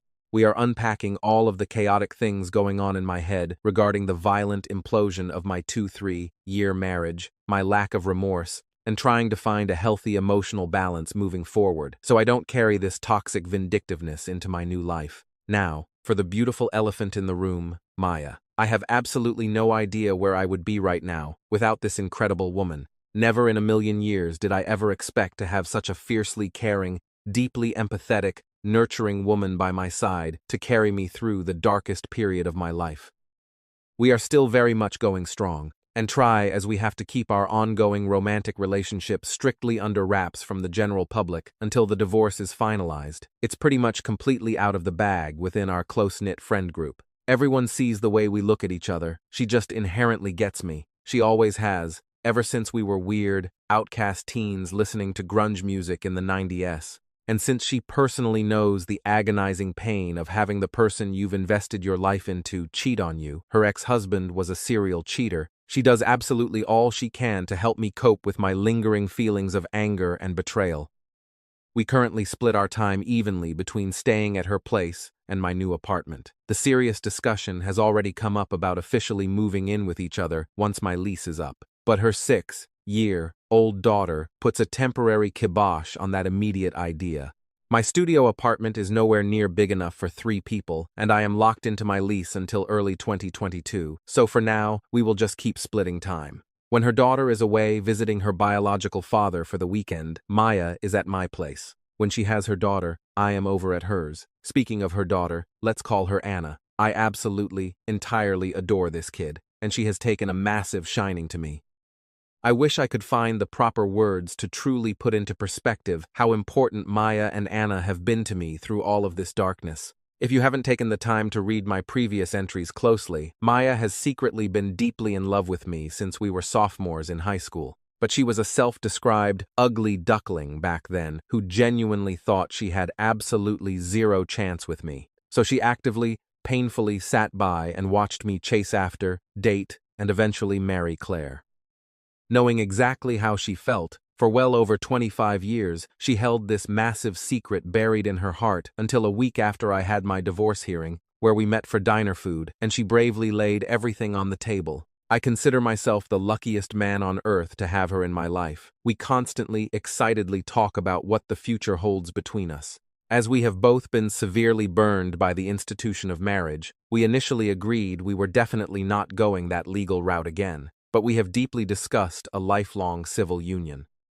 We'll probably wait a little while before going that route, but it is pretty much set in stone between the two of us that we are it for each other. Last, but certainly not least, the soon-to-be ex-wife, Claire. What I have to tell everyone about her situation here is that, well, there is absolutely nothing to tell you. After the final time I spoke to her in her living room following her attempted suicide, I have gone 100% ironclad, no contact with her. I have absolutely no idea how she is doing, what she is doing, or who she is with, and I honestly do not care to ever know. As far as my brain is concerned, she is a ghost. She is dead to me. That's really about it for the most part. Life marches on. It is March 2nd as of me typing this update, so there is just exactly 1 more month to go regarding the court filing going through. By this time next month, the judge will sign the papers, and I will be a legally free man officially. I am counting down the days on my calendar until I can finally, truly begin the next beautiful chapter of my life with Maya. Edit to clear something up. I made a slight terminology mistake with my statement about being clinically diagnosed as a sociopath by my therapist. I assumed because my therapist said I display sociopathic tendencies when provoked that it was an official clinical diagnosis. It wasn't. It was just his professional, observational opinion on how I handled the revenge plot. Also, my oldest son, 24, has absolutely no true intent to do physical harm to Mark. He said what he said at the hospital out of pure, protective anger for his mother. Update 5. The end, the apology, and farewell. On April 13th, exactly 1 month ago, Claire, officially, legally became my ex-wife. I was initially told by my lawyer, let's call him Jeff, that the paperwork would finally go through the courts on the 18th. But due in part to things here in the Chicago court systems starting to open back up with a lowering of pandemic cases, it was pushed through the docket a few days earlier than expected. Jeff gave me a call on the afternoon of April 12th and asked me to come see him at his office the following morning. When I walked into his suite, he didn't say a word. He just smiled, handed me the heavy stack of finalized stamped court notices, and shook my hand. I couldn't just leave it at a handshake. I actually stepped in, gave the man a massive bear hug, and profusely thanked him for absolutely everything he had done for me over the past 6 months to secure my freedom and my assets. On my drive home from downtown, the radio was off. All I could do was just drive in pure silence and replay mental movies of everything in my head. The last 24 years of my life. All of the beautiful memories we built, all of the deep history, the births of my sons, the vacations, the laughs, and then the sickening betrayal, the late nights spying on her texts, the rage, the binders, the Christmas Eve drop, the hospital. When I finally stepped into my quiet apartment and locked the door behind me, it finally happened. The dam completely broke. I hit the hardwood floor on my knees, and all of the massive, suffocating emotion that has been tightly compressed inside my chest for nearly a year came pouring out in violent, heaving sobs. I haven't cried like that in absolute ages, but I need to be clear. It wasn't a sad cry, not by any stretch of the imagination. It was a pure, unadulterated release of pressure. My soul felt like it had finally been set free after being held hostage in the deepest, darkest, most suffocating abyss imaginable. The very first phone call I made that night after washing my face was to my 4-year-old son. I kept it very short, factual, and sweet, simply stating that it's officially finalized, the ink is dry, and his mother and I are legally no longer married as of today. He asked me how I felt. I'm sure he could easily tell in my raspy voice that I had been crying hard, but I told him I was completely fine, better than fine, free. My 8-year-old got on the phone next, and we spoke for nearly 90 uninterrupted minutes. My oldest and his fiancée have been doing a truly incredible job, looking after him, making sure he eats, and keeping him distracted. He is still, much like myself, going diligently to his therapy sessions. I won't go into the private details about what we spoke of, but I will say there is still a massive amount of work to be done, specifically with his shattered view of romantic relationships and trust. But we will get there, together. Maya came over to see me later that night after putting Anna to bed, as she always does. Obviously, the moment she walked through the door, I gave her the massive news. She didn't say a word. She just dropped her purse, walked over, wrapped her arms tightly around my waist, pressed her face into my chest, and held on tight. And yes, I cried again into her hair. Once I was finally able to compose myself again and breathe normally, Maya looked up at me, her eyes shining, and told me that no matter what happens in this crazy life, she will never, ever betray me. She told me she loves me with absolutely all of her heart. And looking into her eyes, feeling the history between us, I know every single word of it is the absolute truth. I might catch some serious flack from the cynics for saying this, as I truly don't regret the life I built with Claire despite all the horrific things she did at the end. She did give me 2 incredibly strong, smart sons, but it is blindingly clear to me now that 24 years ago, I picked the wrong woman. Maya, in the last 4.5 months alone, has given me so incredibly much emotional support, peace, and love, and has asked for absolutely nothing in return. All she ever asks of me is to simply be there for her and her daughter. I don't want to drone on and on about her for too long and sound like a lovesick teenager, but she truly is my absolute hero in all of this. There are also some other incredibly interesting, slightly vindictive events that came to pass following the divorce finalization. Case in point, Mark actually reached out to me.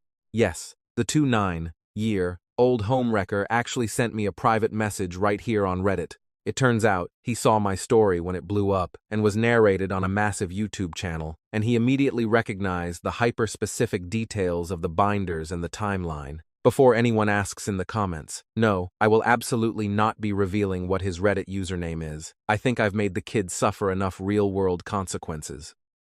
The very first thing he did in his long, pathetic message was profusely apologize for his selfish hand in all of this destruction. He then gave me a depressing rundown of exactly what the explosive results of the binder I sent to his devout mother did to his life. Essentially, he has been completely excommunicated from his entire extended family.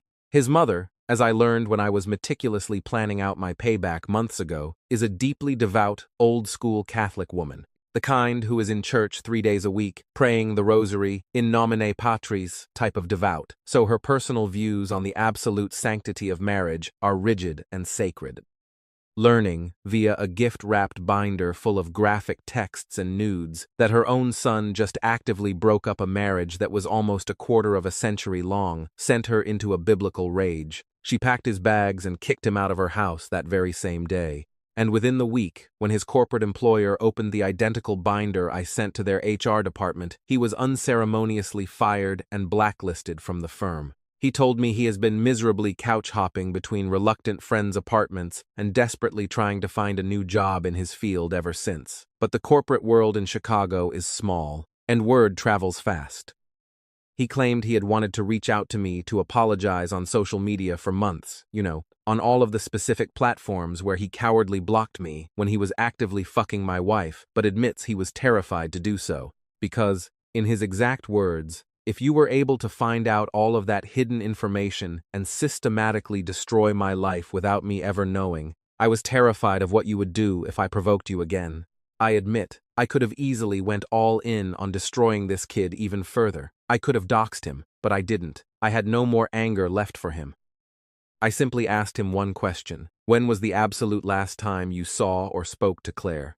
He replied that he hadn't seen her in person in months. The absolute last time he had talked to her on the phone, Claire screamed at him, told him to forget about her, and told him to move on with his miserable life. Which, I recall, is exactly what Claire told me she said the last time I had spoken to her in her living room. So, at the very least, she wasn't lying to my face about that one specific thing.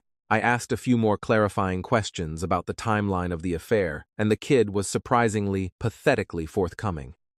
I guess he was desperately looking for some kind of absolution or penance from me for the absolute chaos he brought upon himself. A lot of what he confessed perfectly mirrored the info I had already gleaned from the text documentation I gathered. I didn't do much responding. I just asked, and he answered like a beaten dog. The text convo went on for 20 or so minutes before he said again, for the 5th time, how incredibly sorry he was. That's exactly when I hit him with this final message. I will copy and paste it directly from the chat log for you all. You are a 29-year-old man who has to live the rest of your pathetic life, knowing that your own mother now absolutely loathes you for breaking up a family and a marriage that was almost as long as you've been breathing on this earth. I know you've messaged me today because karma and guilt are eating away at your soul, but I will not give you the closure or forgiveness you are begging for. When I was 29, I was buying a home, raising 2 sons, and building a lasting legacy. Right now, you are a homeless, jobless, despised homewrecker. If you are actually smart, you will learn a massive lesson from this pain. If you're not, you'll stay a selfish fuck-up until you're my age, assuming you make it that far without ruining someone else's life. I'd wish you luck, but you don't need luck. You need to get your absolute shit in order. Do not ever contact me again. With that, I immediately ended the conversation and permanently blocked his account. It was certainly not the kind of peaceful closure he was desperately looking for, obviously, and I could have been a lot more hostile, profane, and threatening. But I think those cold, hard words will haunt his conscience enough as is. The next major, beautiful event in my life is that as of the 4th of May, 2021, Maya is now officially my fiancée. Yes, you read that correctly. Over the last 2 months, we have had incredibly long, deep discussions late into the night as to exactly where we want things to go between us. Maya made it abundantly, passionately clear that she has absolutely no intentions of ever being with anyone else but me for the rest of her life, and she told me she wants my namesake. She wants to be my wife, and more importantly, she wants me to legally adopt her 6-year-old daughter, Anna, as my own flesh and blood. As I've made clear mention of in the past updates, I absolutely adore this kid. She just turned 6 last month, and she completely idolizes me. I am the absolute first, stable, loving father figure she has had since her biological dad pretty much completely cut out on them and vanished when she was 4. Maya has made a strict practice of never introducing any man she's been casually involved with since her divorce into Anna's life, unless they had serious, permanent staying power. Needless to say, after 25 years of knowing Maya, I have staying power. And I have 24 years of experience raising children. And speaking of Anna, she and my 8-year-old son are like two absolute peas in a pod. The big brother, little sister dynamic between them is both stunning and incredibly adorable to watch. My son has really, deeply clung onto Anna, and he revels in being her protector. I had a long talk to my therapist about it, worried it might be a trauma response, and he said it's definitely a very good sign. My son sees pure innocence in Anna, and he desperately wants to protect her innocence, even though his own innocence was recently violently shattered by his ex and his mother. So we decided last Monday to just say, fuck it, go down to City Hall and pull the trigger. It took 24 hours to get the marriage license approved, and the reveal to our friend group was the most hilarious, uneventful reveal ever conceived. I made a casual mention of it in our group chat, as if no one didn't already see this coming from a mile away. My big sister immediately responded by saying, "Finally, now I'm taking bets on when the 'we're expecting a baby' post goes up." We genuinely thought we were being so sly, keeping our relationship completely under wraps all these months, but pretty much everyone in our circle had figured it out immediately. So yay, that was kind of hilarious. I know some people in the comments are going to say it was way too soon, that I'm rebounding. And yes, I explicitly said in past comment responses that I was absolutely never getting married again. But that was all before the true, beautiful dynamic between Maya and I fully manifested in the light of day. This woman has professed her undying, unconditional love for me. She has laid in my arms in the dark and cried, saying how incredibly happy she is, and how she never, in a million years, imagined she'd ever actually have the chance to be with me. She's gone into painstaking detail about how deeply she's felt about me for the past 25 years. How even while she was unhappily married to her ex, she secretly lamented the notion that Claire won me. I honestly had absolutely no idea how deep that rabbit hole went in her heart.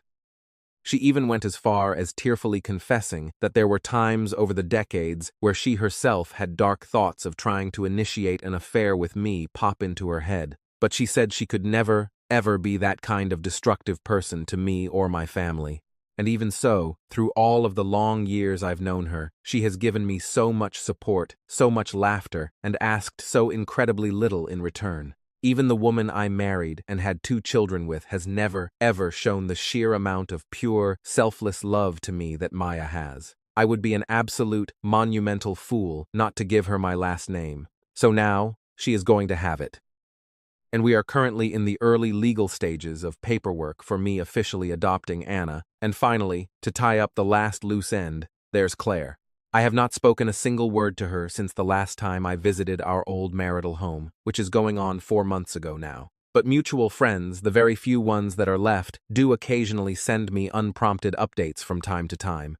Through one of those friends, who happens to be a local realtor, I know that Claire finally sold the house. The memories were too toxic for her to stay. That same realtor friend actually took pity on her and gave her a low-level job as a basic clerical assistant in his firm. Because she is now technically gainfully employed, that legally waived the $750 assisted utility payments I had to fork over to her every month. I don't owe her a single dime anymore. She now lives alone in a very small, cramped apartment close by his office, which he also helped set her up in. From what he tells me, she is functioning, but she is a complete shell of the vibrant woman she once was. She has barely gained any of the weight back from her hospital stint, and she keeps entirely to herself. She comes into the office, keeps her head down, does her paperwork, and absolutely does not socialize with anyone. Likely because, her socializing with people from work is exactly where this whole horrific nightmare started. The absolute last update I got on her was at the end of March. I thanked the realtor friend for looking out for her so she didn't end up on the street, but I firmly told him I do not need or want any more updates regarding her life. She is no longer my problem, my wife, or my concern. I am almost certain she knows about Maya and I getting engaged, as some of those surviving mutual friends have publicly commented about us on Facebook. As my 18-year-old son is just months away from graduating high school and being a full legal adult, I have absolutely no reason to ever speak to her again regarding custody or child support, and I won't. And that is truly that. My grueling year-long journey of suspicion, discovery, betrayal, calculated revenge, attempted suicide, and immense mental agony is finally over. I survived the fire, and I walked out the other side with the woman I was always meant to be with. I'll field a few final questions and perhaps reply to a few comments on this post, but ultimately, after tonight, I am logging out of this account forever. I am fading back into the peaceful swamp to live a quiet, beautiful life with my new wife and her little tadpole. Sincerely, to the literal thousands of people who have given me advice, well wishes, tough love, and praise through all of this darkness. Thank you. Being able to share my chaotic story here and potentially help others who are going through the agonizing ordeal of infidelity has humbled and blessed me. To the new friends I've actually made in my DMs here on Reddit, I love you all. Never would I ever have guessed I'd find such wonderful, supportive people in a place where, admittedly, not so wonderful things can be said. Keep it green, keep your head up if you're going through hell, and keep it classy, Reddit. I'm out. Script end.